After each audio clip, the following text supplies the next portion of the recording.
members of the United States Supreme Court with the intention that they would undo the protections of Roe v. Wade, and they did as he intended. Oh, you guys are at the wrong rally.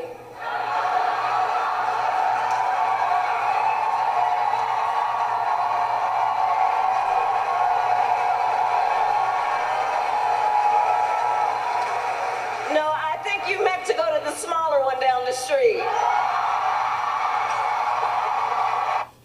Trash, trash, and more trash. What I think about when Kamala Harris pretty much just brushed to the side those protesters, not even just because they weren't heckling anybody, but they were just saying, one of them said Jesus is Lord, the other one said Jesus is King. And so I think it's just eye-opening, man. I don't think any of this stuff is a coincidence.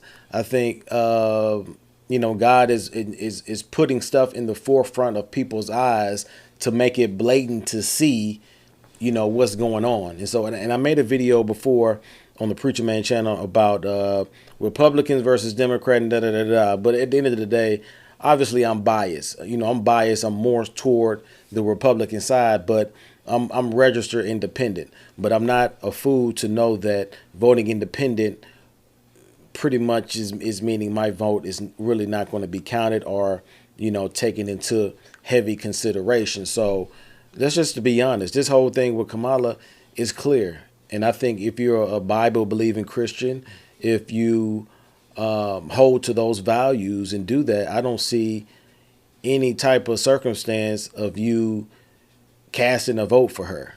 You know what I mean? Just this whole situation to me speaks to her agenda. Speaks to her agenda against family. It speaks to it against her key spiritual values and wanting the government to replace godly provisions and continue to accumulate more debt in the process. Against family, we know what that is. The whole alphabet community, transgender, all this stuff. Like, we know God set up a man to be with a woman to be with a man, and then multiply from there. And one part of her agenda is to, I think the first campaign she did when she first started her presidential campaign was to the transgender and the alphabet community. You know what I mean? Like, just that alone should tell you, kind of where her priority is. And so stuff like that, I think it spoke to her agenda. Also, it spoke to her lack of awareness. You know what I'm saying? Or her lack of her incompetence for the position that she's running for, right? Like, half the country, if not more, has some type of Christian values, whether they label themselves Christian or not. So to alienate that demographic when she has been notorious in the past and even in the recent past, pretty much her whole campaign being a chameleon, being everything for everybody, just wasn't smart. You know what I mean? Like, usually whichever room that she's in, she's going to cater to that demographic. She's never going to stay herself or, bring up an actual piece of her. If she's in an Indian room, she was on the Food Network some years ago with an Indian chef. And, she kept everything Indian. Oh, I'm Indian. I grew up Indian. I'm all Indian, da-da-da-da. Then she get in the black room. She'll talk about, I listen to Tupac. I used to do greens all the time. I used to put greens in the bathtub. And so she's usually been on code, like being a chameleon, just like adapting to whatever environment. And so what she did there just spoke to her lack of awareness, and just, I don't think has the ability to really run the office efficiently as president as she should be. And also it spoke to her feelings about faith, about her faith, the faith that she says she holds true to. Like, she grew up Hindu, and also I think later on as she got older, she went into Christianity. Now I believe she identifies as a Black Baptist. Now, we could get into that right now, but that's a whole nother thing. Look up Black Baptist and the roots of it, and we'll, we can have that conversation maybe at another time. And she goes to right now, this Sunday, I was looking up, she's going around in swing states to Black Christian churches. One specifically, she went with Jamal Bryant in Atlanta in that new birth. And my feelings about Jamal Bryant and his doctrine and how a lot of what he promotes and encourages is suspect, you know what I'm saying, times five, you know what I mean? So her choosing to go to that church, which is popular in our community, especially down there and really probably around the country too, just really says a lot. And so when she's going around to other Christian churches where Jesus is Lord, or at least that's the assumed message when going to those type of churches. But when somebody says in one of her rallies, Christ is King, Jesus is Lord, and she just kind of brushes them off and saying that you're not in the right place, or basically distancing herself from that, or from that phrase, and how I see it is, you know what I'm saying? It's an insult. You know what I mean? It's an insult. And I remember some years ago, people made fun of Trump because he said 1 Corinthians. I think he was reading the scripture. I think maybe when he was president, he said 1 Corinthians. And a lot of people got on him because he didn't sound like he belonged in Christendom and he wasn't familiar with reading the scriptures. And that's fine, because at the end of the day, I'm not looking for Kamala Harris or Donald Trump to be Christian theologians or like a pastor type. You know what I'm saying? That's not the goal that you want in the White House. It's nothing with that, right? The goal is to get the person with the best policies. It has some respect for essential godly values. And when I say essential godly values, I'm more so talking about very basic, like boys being boys, girls being girls, like parents having complete authority in their child's life, you know, until they become of age of consent. And a person that's, you know, being genuine, you know, being themselves. A lot of people don't like Trump because I think he's his authentic self, amongst other things, no matter what room he's in. People don't like his temperament. They don't like the way he talks.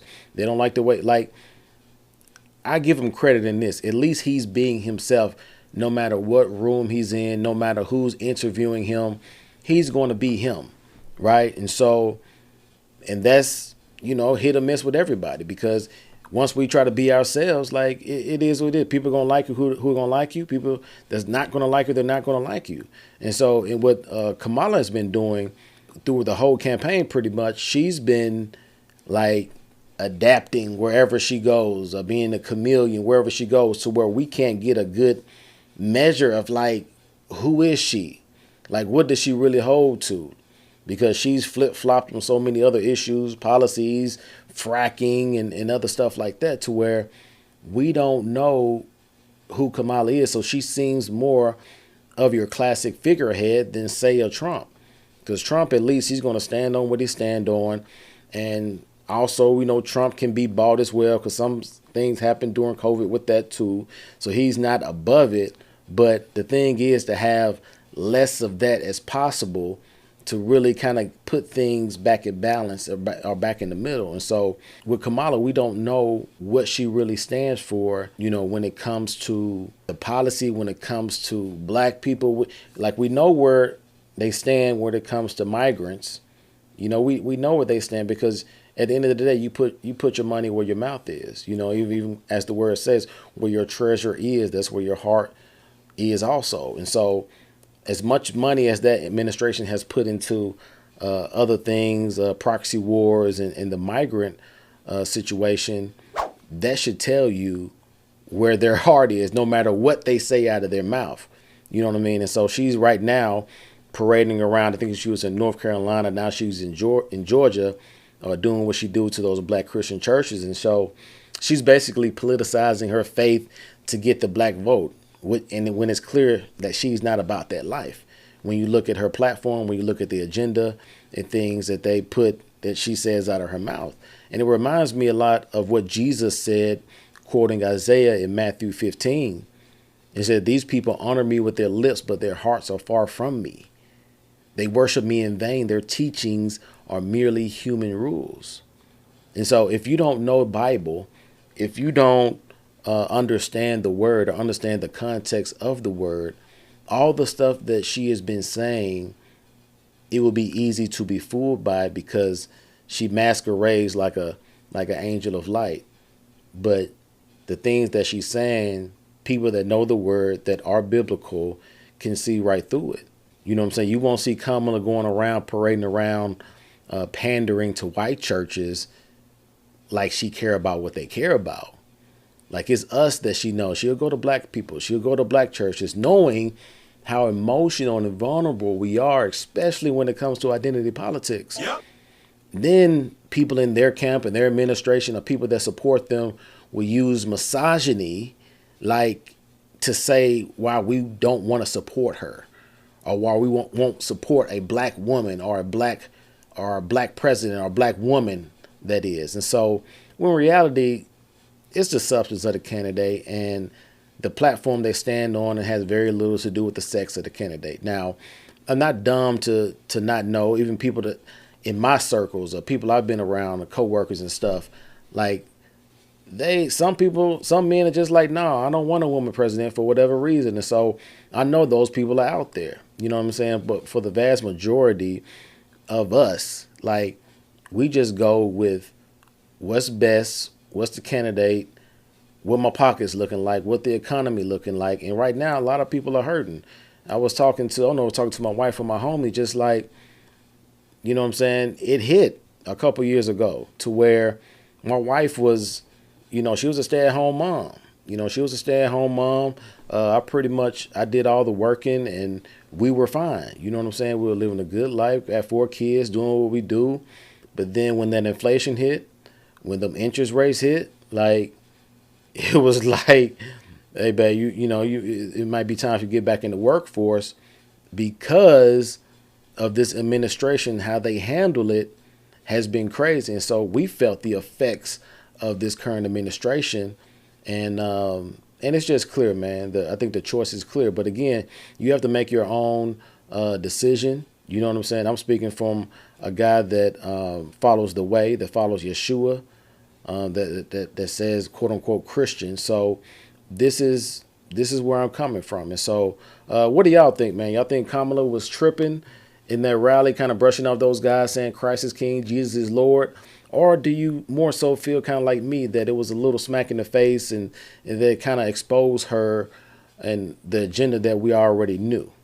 Let me know what y'all think, y'all. Until next time, salute.